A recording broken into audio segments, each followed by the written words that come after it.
తాకట్లో ఉన్న మీ బంగారాన్ని విడిపించి ఆ రోజు ఆన్లైన్ రేటుకి కొంటాం. Sharma gold company.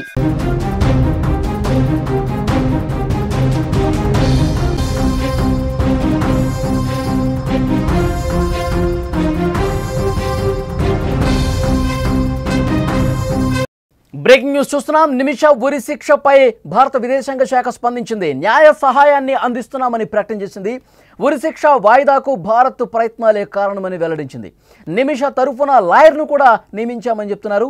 యెమెన్ అధికారులతో ఆ లాయర్ టచ్లో కూడా వెళ్ళినట్టుగా విదేశాంగ శాఖ తెలిపింది. నిమిష ప్రియ ఉరి రద్దయ్యే విధంగా తీవ్రంగా ప్రయత్నాలు చేస్తున్నామని తెలుస్తోంది. యెమెన్లో కేరళ నర్సు నిమిష ప్రియను ఉరిశిక్ష నుంచి తప్పించుకునేందుకు భారత్ విశ్వ ప్రయత్నాలు చేస్తోంది. అందుబాటులో ఉన్న అవకాశాలతో ఆమెను రక్షించేందుకు చర్యలు చేపడుతోంది. ఈ అంశంపై తాజాగా భారత విదేశాంగ శాఖ స్పందించింది. నిమిష ప్రియను కాపాడేందుకు అన్ని ప్రయత్నాలు చేస్తున్నామని విదేశాంగ అధికార ప్రతినిధి రణధీర్ జైస్వాల్ తెలిపారు. నిమిష తరఫున ఒక లాయర్ను కూడా నియమించినట్టుగా ఆయన స్పష్టం చేశారు.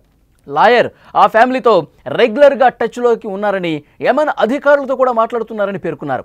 నిమిష మరణశిక్ష వాయిదా పడేందుకు కూడా భారత ప్రభుత్వం ప్రయత్నాలే అని ఆయన వివరించారు. విదేశాంగ శాఖ అధికార ప్రతినిధి రణధీర్ జైస్వాల్ ఆయన ఏమన్నారు ఒక్కసారి విందాం ఇక్కడ. You all have been following this very closely. This is a very sensitive matter and the government of India has been offering all possible assistance in the case. We have provided legal assistance and also appointed a lawyer to assist the family. We have also arranged for regular consular visits by a family, and we are also in touch with local authorities as also the family members to resolve this issue. This included concerted efforts in recent few days to seek more time for the family of Miss Nimisha Priya to reach a mutually agreeable solution with the other party. The local authorities in Yemen have postponed carrying out her sentence that was scheduled for 16th July that you're well aware of. We continue to closely follow the matter and render all possible assistance. అది భారత విదేశాంగ శాఖ చాలా స్పష్టంగా చెప్తోంది. ఆమెకి ఉరి ఆగింది, వాయిదా పడిందంటే భారత్ చేసిన ప్రయత్నాలే. అయితే ఇంకా సీరియస్గా మేము ప్రయత్నాలు చేస్తున్నాం. ఒక లాయర్ని నియమించాం. అక్కడ ఉన్నటువంటి ప్రాసిక్యూషన్ అధికారులతో, జైలు అధికారులతో ఎప్పటికప్పుడు మన లాయర్ మాట్లాడుతూ ఉన్నాడు. అలాగే అట్ ద సేమ్ టైం అక్కడ ఉన్నటువంటి బాధిత కుటుంబంతో కూడా మాట్లాడుతున్నారు. చాలా సీరియస్గా ప్రయత్నాలు చేస్తున్నామని చెప్పి భారత విదేశాంగ శాఖ నేరుగా స్పందించడంతో ఆ కుటుంబంలో నిమిష ప్రియ తల్లి ఇంకా ఇతర కుటుంబ సభ్యుల్లో ఆశలు మళ్ళీ చిగురుస్తున్నటువంటి పరిస్థితి. ఎందుకంటే భారత్ నేరుగా చాలా సీరియస్గా విశ్వ ప్రయత్నాలు చేస్తోంది నిమిషను కాపాడేందుకు అనేది చాలా స్పష్టంగా ఇప్పుడు భారత విదేశాంగ అధికార ప్రతినిధి రణధీర్ జైస్వాల్ గారు స్పష్టంగా చెప్పడంతో కుటుంబంలో మళ్ళీ ఆశలు కనిపిస్తున్నాయి. మరోవైపు మత పెద్ద అబూబకర్ ఆయన కూడా చాలా తీవ్రమైనటువంటి ప్రయత్నాలు చేస్తూ ఉన్నారు. అక్కడ ఉన్నటువంటి షేక్లతో, మత పెద్దలతో నేరుగా ఆ బాధిత కుటుంబంతో మాట్లాడే ప్రయత్నం చేస్తున్నటువంటి పరిస్థితి కనిపిస్తుంది. ఇప్పటి వరకు కూడా నిమిష ప్రియ ఉరికి సంబంధించి జూలై 16వ తారీఖు అమలు అయ్యే పరిస్థితి ఉంటుంది. ఇటు భారత్ చేసినటువంటి ప్రయత్నాలు, మరోవైపు అబూబకర్ చేసినటువంటి ప్రయత్నాలు కొంతమేర ఫలించి ఒక అడుగు వెనక్కి వేశారు. మరొక డేట్ లేకుండా వాయిదా పడ్డ పరిస్థితుంది. పలానా డేట్లో మీకు కొంత సమయం ఇస్తున్నాం, పలానా డేట్లో ఉరి శిక్ష వేస్తున్నాం అని చెప్పి ఆ డేట్ కూడా అనౌన్స్ చేయలేదు. దీంతో ఊపిరి పీల్చుకున్నటువంటి పరిస్థితుంది. సో ఇప్పుడు జరుగుతున్నటువంటి ప్రయత్నాలు మత పెద్దలతో చర్చలు చాలా వేగంగా జరుగుతున్నాయి, చాలా ఫాస్ట్గా జరుగుతున్నాయి. అలాగే భారత ప్రభుత్వం కూడా సీరియస్గా రంగంలోకి దిగింది. సీరియస్గా రంగంలోకి దిగి విశ్వ ప్రయత్నాలు చేస్తుంది అనటానికి ఇక్కడ కనిపిస్తున్నటువంటి ఆధారం ఒక లాయర్ని పెట్టారు. ఒక స్పెషల్ సీనియర్ లాయర్ని పెట్టి అక్కడి లాయర్లతో, అక్కడి ప్రాసిక్యూషన్ అధికారులతో ఎప్పటికప్పుడు నిరంతర సంప్రదింపులు జరుపుతున్నారు. అట్ ద సేమ్ టైం ఆ బాధిత కుటుంబంతో కూడా నిరంతరం ఈ మాటల ప్రక్రియ అనేది కొనసాగుతున్న పరిస్థితుంది.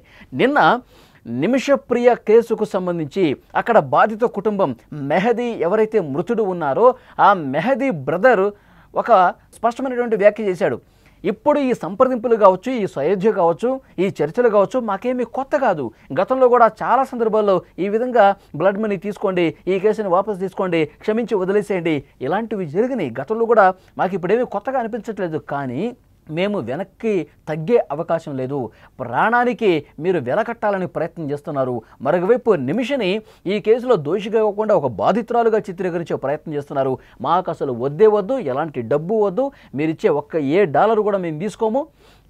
నిమిష కుటుంబం $1 మిలియన్ అంటే 8,60,00,000 కూడా ఇచ్చేందుకు సిద్ధమైంది.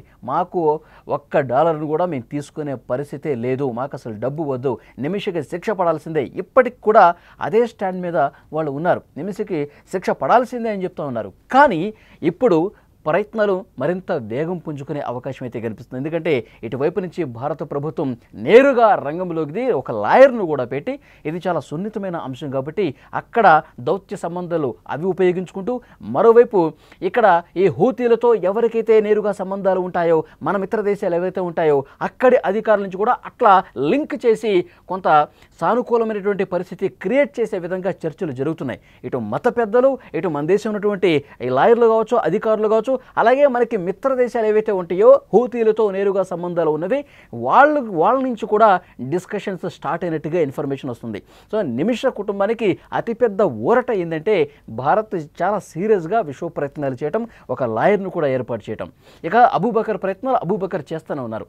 ఏ క్షణమైనా సరే ఒక మంచి ప్రకటన వచ్చే అవకాశం ఉందని ఒక చర్చ బలంగా జరుగుతుంది. ఎందుకంటే ఆ కుటుంబం మెత్తబడినప్పటికీ ఆ కుటుంబం మళ్ళీ వెనక్కి తగ్గే విధంగా ప్రయత్నాలు చాలా సీరియస్గా జరుగుతున్నాయి.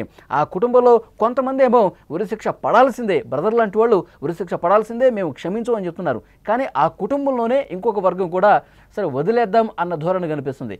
సో వాళ్ళని ఇంకా కన్విన్స్ చేసే ప్రయత్నాలు జరుగుతున్నాయి. 1-2 రోజులు లేట్ అయినా సరే ఉరి శిక్ష నుంచి తప్పించడానికి, మరణ శిక్ష నుంచి తప్పించడానికి భారత ప్రభుత్వం చాలా సీరియస్గా ప్రయత్నాలు చేస్తుంది. ఉన్నటువంటి ప్రతి అవకాశాన్ని కూడా ఉపయోగించుకొని నిమిషాన్ని సేఫ్గా ఇండియాకి తీసుకొచ్చేటువంటి బాధ్యత భారత ప్రభుత్వం తీసుకుంది. సో అన్ని స్థాయిల్లో, అన్ని కోణాల్లో, అన్ని ప్రయత్నాలు కూడా చాలా వేగంగా స్పష్టంగా జరుగుతున్న పరిస్థితి కనిపిస్తోంది. సో చూద్దాం ఏం జరగబోతున్నది, ఎందుకంటే ఇంకా ఉత్కంఠ అయితే కనిపిస్తూనే. ఒకవైపు ప్రయత్నాలు జరుగుతున్నా బాధిత కుటుంబం ఇంకా వెనక్కి తగ్గట్లేదు అన్నటువంటి వార్తలు ఎప్పుడైతే వచ్చాయో ఇంకా టెన్షన్ ఎక్కువైపోయినటువంటి పరిస్థితి. కానీ ఏదేమైనప్పటికీ కూడా ఈ ప్రయత్నాలు అన్ని వైపుల నుంచి చేస్తున్నటువంటి పరిస్థితి చూస్తూ ఉంటే కనుక సో నిమిష సేఫ్గా బయటకు వచ్చే అవకాశమే ఎక్కువ ఉందని చెప్పి పెద్ద ఎత్తున చర్చ కూడా జరుగుతుంది. సో సేఫ్గా నిమిష ప్రియ ఇండియాకి తిరిగి రావాలని మనం కూడా కోరుకుందాం.